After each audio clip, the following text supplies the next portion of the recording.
चाहत को, गारंटी को लेके रहते हैं इस चीज़ को लेके, कैसा होना ही चाहिए तभी हम आगे बढ़े उस चीज़। डरे हुए हो और क्या। देखो मजेदार बात है, जो आत्मा से दूर होगा वो डरेगा, और जो डरा है अब वो आत्मा की ओर जा नहीं सकता। जो आत्मा से दूर है वो डरेगा, और जो डरा है अब वो आत्मा की ओर जा नहीं सकता। दोनों वाक्यों को मिला दो तो निष्कर्ष ये निकलना चाहिए कि जो दूर हो गया वो हो गया, अब उसकी कोई घर वापसी हो नहीं सकती। पर ऐसा होता नहीं, जादू होता है, चमत्कार होते हैं। जो दूर होता भी है कई बार आत्मा चल के उसके सामने आ जाती है, उसके पास आ जाती है। तो तुम तो दूर हो पर मंजिल पास आ गई। जब मंजिल पास आ गई तो तुम्हें हौसला मिला मंजिल की ओर जाने का। तुम तो मंजिल से दूर ही भाग आए थे, मंजिल चल के तुम्हारे पास आ गई, तुम्हारे पास आई, तुम्हारी पीठ थपथपाई और कहा आओ मेरी ओर आओ, आ सकते हो। ये खेल कुछ ऐसा है जिसमें सिर्फ मंजिल ही मंजिल तक आने का हौसला देती है, और कोई नहीं दे पाता हौसला। तो जिन्हें हौसला मिला है उन्हें आत्मा ने ही दिया है। आत्मा स्वयं आती है तुम्हारे सामने तुम्हारी हौसला अफजाई करने।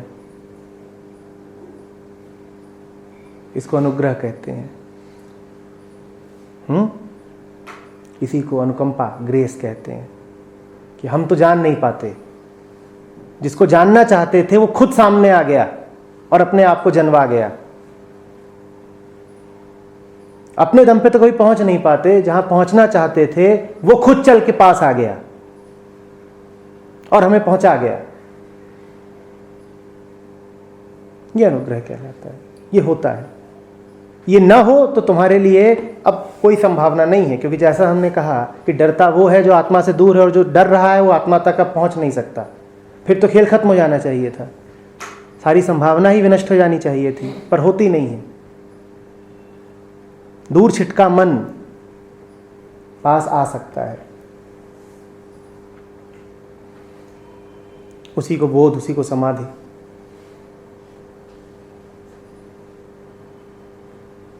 उसी को जीवन का उत्कर्ष कहते हैं।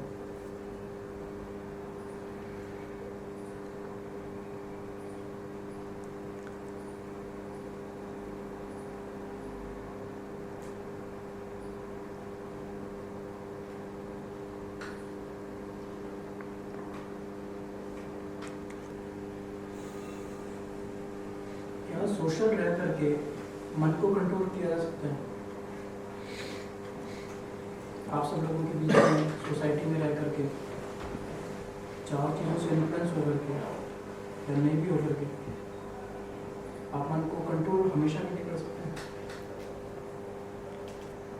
जब तुम कहते हो सोशल रह करके,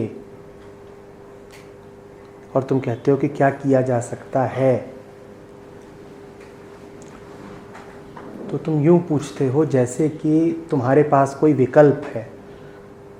तुम यूं पूछते हो जैसे कि दोनों रास्ते तुम्हें खुले हुए हैं, कि मैं सामाजिक रह भी सकता हूं और मैं जब चाहूं मैं समाज से कट भी सकता हूं। ये विकल्प है क्या तुम्हारे पास? कल्पना में जरूर है, लगता तुम्हें जरूर है, पर समाज से हटने के लिए जो चित्त चाहिए, जो मन चाहिए, जो हिम्मत और श्रद्धा चाहिए, वो क्या है तुम्हारे पास? तुम अगर समाज में धंसे हुए हो तो वो कोई चुनाव थोड़े ही है, उसमें तुम्हारी कोई इच्छा, कोई मुक्त इच्छा, कोई स्वेच्छा थोड़े ही है। वो तो गुलामी है। इतने हद तक संस्कारित हो कि अब तुम्हारे पास कोई विकल्प है कहां। ये ऐसी सी बात है कि कोई कैदी पूछे कि क्या जेल में रहना जरूरी है? अरे जरूरी हो ना हो, तुम्हारे सामने अब विकल्प क्या है? अपनी बेड़ियां देखो, इन दीवालों को देखो, सामने खड़े पहरेदारों को देखो, तुम में हिम्मत है भाग पाने की? ठीक है, मैंने कह दिया कि बिल्कुल आवश्यक नहीं है संसार में कैदी बन के जीना बिल्कुल आवश्यक नहीं है, समाज की गुलामी करना। अब करोगे क्या? अभी पड़ोसी का न्योता आएगा, न जाते हुए रूह कांपेगी तुम्हारी। अभी रिश्तेदारों का फोन आ जाएगा, फोन न उठाते हुए देखना दिल कैसे धड़कता है। घूमो इधर उधर, पीछे से पत्नी का बुलावा आएगा और बुलावा अस्वीकार करते हुए कदम देखना कैसे लड़खड़ाएंगे। ना बोलते हुए जबान बिल्कुल ऐंठ जाएगी। विकल्प है कहां? है विकल्प, पर कल्पना में हमें खूब लगता है कि विकल्प है। या जी जब चाहेंगे छोड़ देंगे, जरा छोड़ के दिखाओ तो। पर लगता सबको है। 2-4 दफे, अरे एक बार ही सही कोशिश तो करके देखो कि छोड़ पाते हो या नहीं। तब एहसास होगा अपनी निर्भरता का, तब एहसास होगा कि कितनी हद तक पराश्रित हो चुके हो।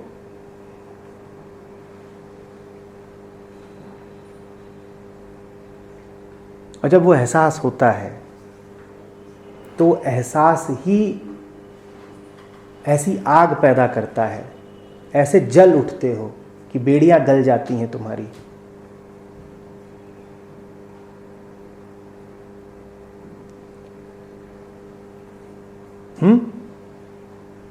जब तक वो एहसास नहीं है तब तक तो बेड़ियां साबुत रहेंगी और तुम कल्पना में रहोगे कि जब चाहूंगा खोल दूंगा। तुम्हारे पास चाबी नहीं है, न काटने के लिए कुल्हाड़ी है, न तोड़ पाने की मजबूती है।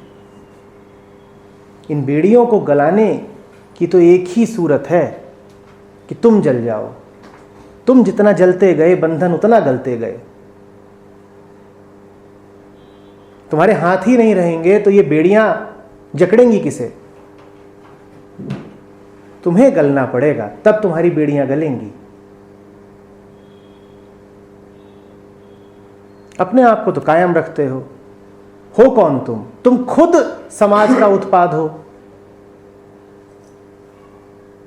और अगर समाज का उत्पाद कायम है तो समाज की पकड़ कैसे नहीं कायम रहेगी? तुम स्वयं समाज का उत्पाद हो और समाज का उत्पाद कह रहा है कि क्या मैं समाज की गिरफ्त से छूट सकता हूं? कैसे छूट सकते हो भाई? प्रयोग करके देख लो, छूट सकते हो कि नहीं।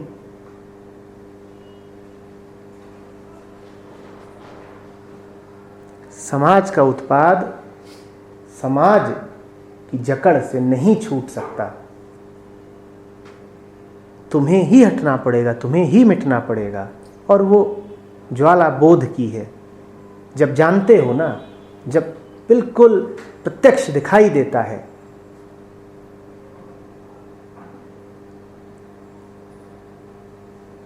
कि ये कैसा जीवन है, ढकेला जा रहा हूं, खींचा जा रहा हूं, लतियाया जा रहा हूं। जो चाहता है वो मालिक बन बैठता है।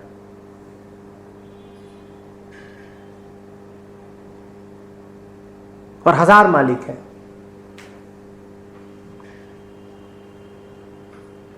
तब भीतर से एक गहरा अस्वीकार उठता है। अस्वीकार भी इसीलिए उठता है क्योंकि गुलामी स्वभाव नहीं तुम्हारा।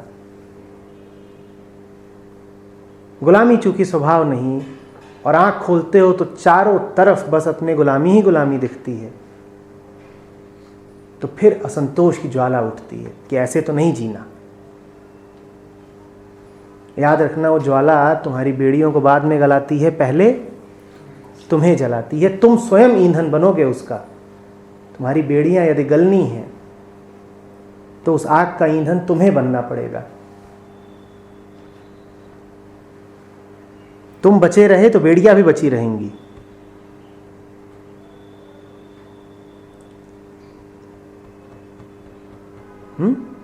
तथ्यों में जियो।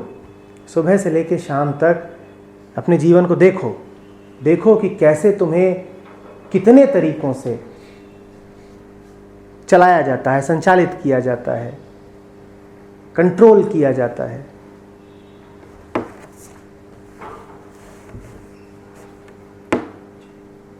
और बाहर से तो कम किया जाता है, भीतर से ज़्यादा किया जाता है। ये सब बाहर वाले भीतर बन के बैठ गए हैं। विचार, नैतिकता,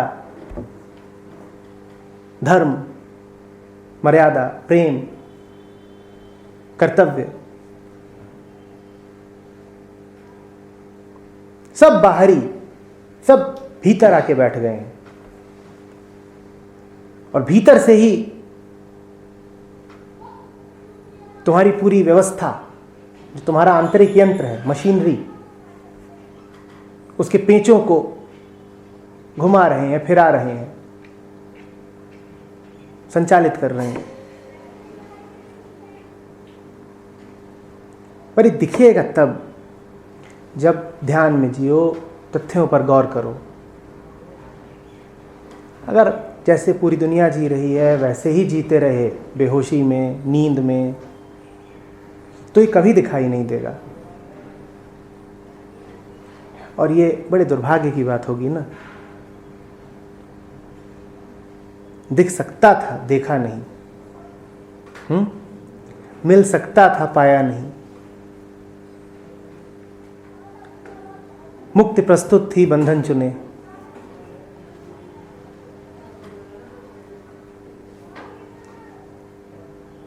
एक एक घटना, एक एक सांस, एक एक पल जी जा रही एक एक धड़कन, सब तैयार है तुम्हारे सामने तथ्यों को खोल देने के लिए।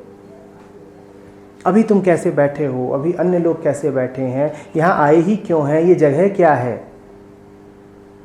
तुम क्या सुन रहे हो, मैं क्या बोल रहा हूँ, तुम कौन हो, मैं कौन हूँ, ये मौसम क्या है, ये धूप क्या है, ये सड़क क्या है, ये शोर क्या है। इनमें से किसी पर भी गौर कर लिया तो जीवन के तथ्य खुलेंगे। और ये सब लगातार हो ही रहे हैं ना। लगातार किसी न किसी के साथ हो, लगातार किसी न किसी को सुन रहे हो, लगातार मन में कुछ ना कुछ चल रहा है, विचार उठ रहे हैं, भावनाएं आ रही हैं। उन्हीं को तो जानना है। और उनको जानना इतना भी दुष्कर नहीं। थोड़ा सा गौर करना है बस, जरा होश में रहना है बस, सब खुलता जाता है। जब खुले तो जल्दी से बंद मत कर देना घबरा के कि किताब खुली और तुमने झट से बंद कर दी कि बाप रे, जो लिखा है वो तो डराता है। खुलेगा, जरूर खुलेगा।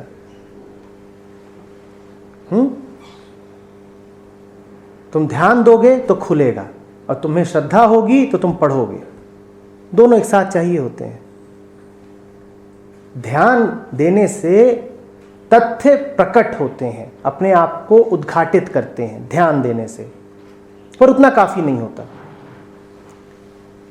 बहुत सारे लोग ऐसे होते हैं जिनके सामने अगर तथ्य आ भी जाएं तो घबरा के मुंह दूसरी ओर फेर लेते हैं। वो कहते हैं ना, ये हकीकत इतनी डरावनी है कि हम इसे देखना नहीं चाहते। तो फिर ध्यान के आगे तुम्हें चाहिए होती है श्रद्धा, कि जो दिखा उसको देखो और स्वीकार कर पाओ, और इस आश्वस्ति में जी पाओ कि जो डरावना है वो कुछ बिगाड़ नहीं पाएगा, इस डर के आगे कुछ और भी होगा। आध्यात्मिक साधना के यही दो पक्ष हैं, ध्यान और श्रद्धा। दोनों चाहिए। दोनों में से एक भी यदि अनुपस्थित हुआ तो अटकोगे।